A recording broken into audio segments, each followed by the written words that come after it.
Have you ever caught yourself thinking, I should be happier at this age, why am I not? If so, you're not alone. Many people reach later life expecting calm and contentment, only to find a quieter, slower form of pain, small, steady things that chip away at joy. Today we're going to name those things. We'll look at 6 emotional traps that quietly steal happiness in old age and, more importantly, we'll practice simple ways to step out of them. These aren't lectures, they're gentle, practical ideas you can try today. Let's begin. The trap of regret. What it looks like, replaying choices you made long ago, thinking, if only, or, I wasted my chance.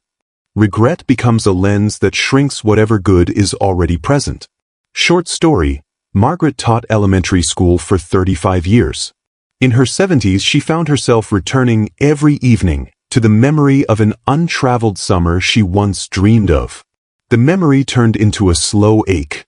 She kept thinking, if only I had taken that year off and gone abroad. On days when the ache was strong, she felt smaller and less proud of the life she built. Why it grows. Regret is fueled by comparison between an imagined ideal and the messy reality. In later life, with fewer future plans on the calendar, our inner mind has more space to replay missed chances. Grief, loss, and big life transitions can magnify it. How to recognize it? You'll notice repetitive what-if thoughts, a sense of heaviness that follows specific memories, or a reluctance to celebrate accomplishments because they seem overshadowed by the past. Gentle practical steps to soften it. Name the regret out loud, saying it gives it shape and reduces its power. I regret not traveling after that job. Count the gains. Make a short list of 3 meaningful things that came from the path you did take.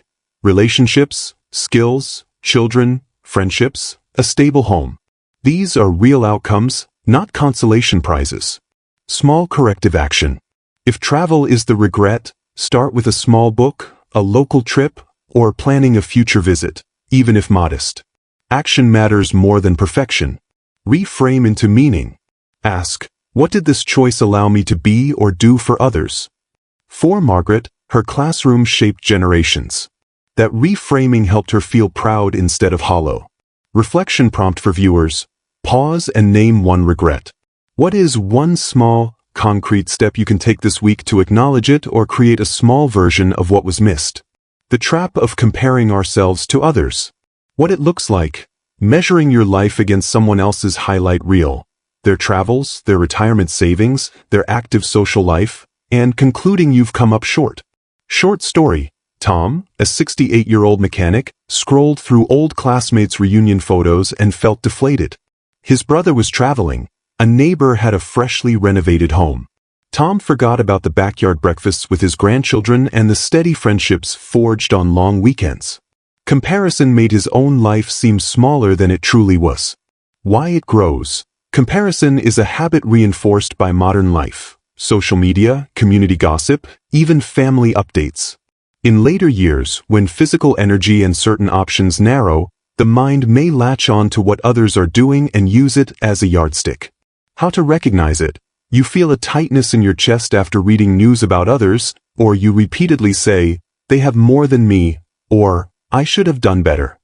Practical steps to shift perspective. Measure by values, not visuals. Ask, what matters most to me? If kindness, safety, companionship, or creativity top your list, evaluate your life by those markers. Keep a value ledger. Each evening for a week, jot down one small action you took that aligns with your values. A phone call, a walk, a helping hand. This trains attention toward what you actually live. Limit comparison triggers. Reduce time on platforms or conversations that spark envy. Replace with a hobby that gives you satisfaction. Practice gratitude with a twist. List 3 ways your life is uniquely rich, not money or travel, but memories, traditions, laughter. Short reflective prompt. Think of one thing you admired in someone else recently. What would it look like to borrow the feeling, not the exact life, and adapt it to your values? The trap of isolation. What it looks like, gradually withdrawing from social invitations, rationalizing that you're fine alone, or avoiding groups because you feel like a burden. Short story. Helen lost her husband and believed her life was over, or at least no longer meant for social events. She declined lunches, stopped attending church, and felt the rooms of her house grow larger. Eventually, a simple book club invitation nudged her out. She discovered laughter and curiosity again. The group didn't fix everything, but it returned belonging. Why it grows: loss of friends, mobility limitations, hearing issues, and fear of being a bother can all contribute. Pride and worry about being a burden also make reaching out harder. How to recognize it: you avoid invitations, spend most days alone, or prefer TV over conversation even when people are nearby. Concrete ways to reconnect. Start tiny. Say yes to one small social activity this month: a coffee, a 30-minute phone call, or a volunteer shift. Small wins rebuild confidence. Use scripts. If starting conversations feels hard, have a few go-to openers: "How have you been?" or "What's something that made you smile this week?" Combine interests with connection. Join a walking group, gardening club, or a community class. Shared activities reduce pressure to perform socially. Invite reciprocity. Offer a simple favor, baking a pie, sharing a book, which naturally invites return gestures. Reflection pause. Who is one person you haven't heard from lately? Could you send a quick message right now, a sentence to say you're thinking of them? The trap of holding on too tightly to control. What it looks like: correcting others, insisting things be done your way, or becoming anxious when plans change. Control can become a shield against fear. Short story: George prided himself on managing every detail of family events. After retirement, he continued to direct how his children should live, how holidays should be run, even how his grandchildren were raised. His family retreated. Their conversations felt strained. When George began to notice their discomfort, he asked himself, "What am I protecting?" He discovered it was fear of becoming irrelevant. Letting go didn't mean disappearing. It meant learning to listen and trust. Why it grows. Control feels like a remedy for uncertainty. In later life, when health, roles, and routines shift, grasping control gives an illusion of safety. How to recognize it: you find your identity in giving instructions, you feel anxious when others make choices without you, or you often correct people's small decisions. Healthy alternatives. Practice curiosity before correction. Ask one question: tell me why you chose that.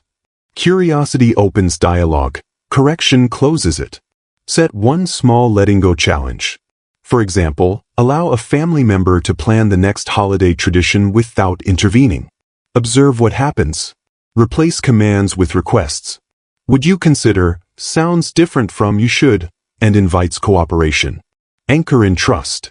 Remind yourself that other people's ways don't erase your value. They simply reflect different choices.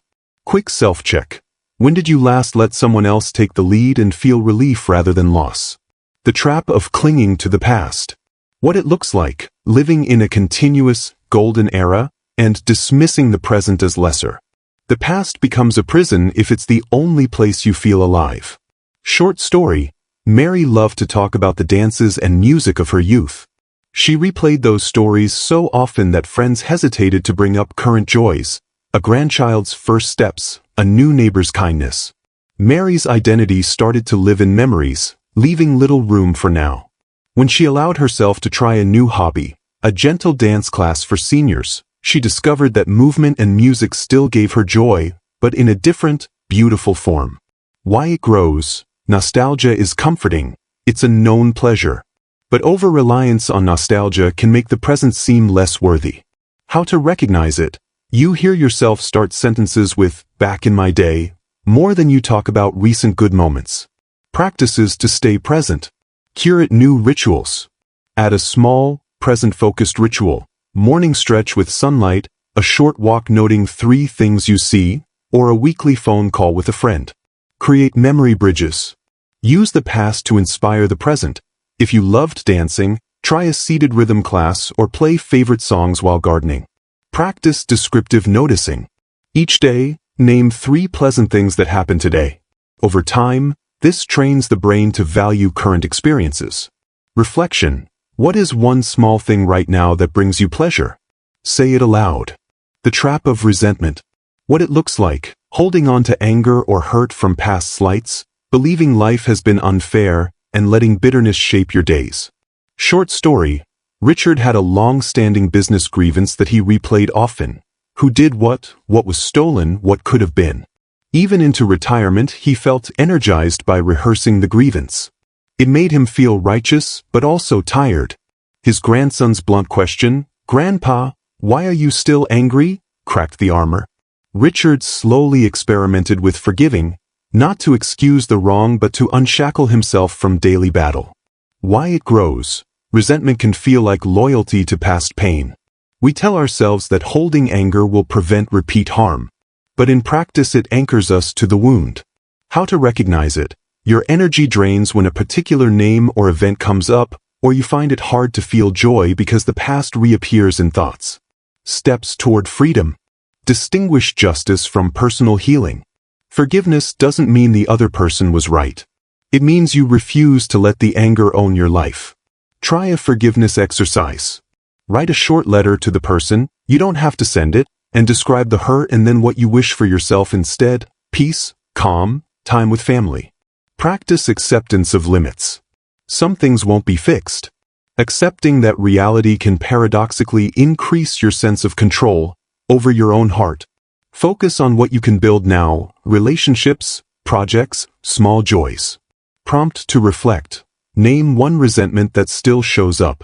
What would freedom from that resentment feel like? What is one small act toward that feeling?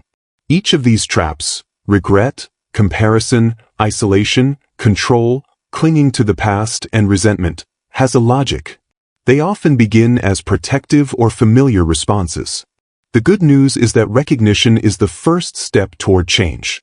When you can name the pattern, you can choose a different next step. A short toolkit to carry with you today. 3-minute check-in. Pause, breathe, name the feeling, choose one small, gentle action. The tiny yes rule. Say yes once this week to a social invitation you'd normally skip. The reframe list. Whenever regret knocks, list 3 things your life gave you because of the path you walked. The curiosity question. Before correcting someone, ask one question and listen. Invitation to practice. Try one small action from this video in the next 48 hours. It can be a text, a short walk with a neighbor, a brief forgiveness letter, or simply naming a regret aloud. Notice how your body and mind respond. Closing request to the viewer. Which of these traps did you most recognize today? Share one small action you'll try in the comments. Your idea might help someone else. If this video brought you a useful insight, please like it, subscribe for more thoughtful conversations about aging well, and share it with a friend or family member who might benefit. Thank you for spending this time with me. May these small changes open the way to more peace, connection, and simple joy in the years ahead.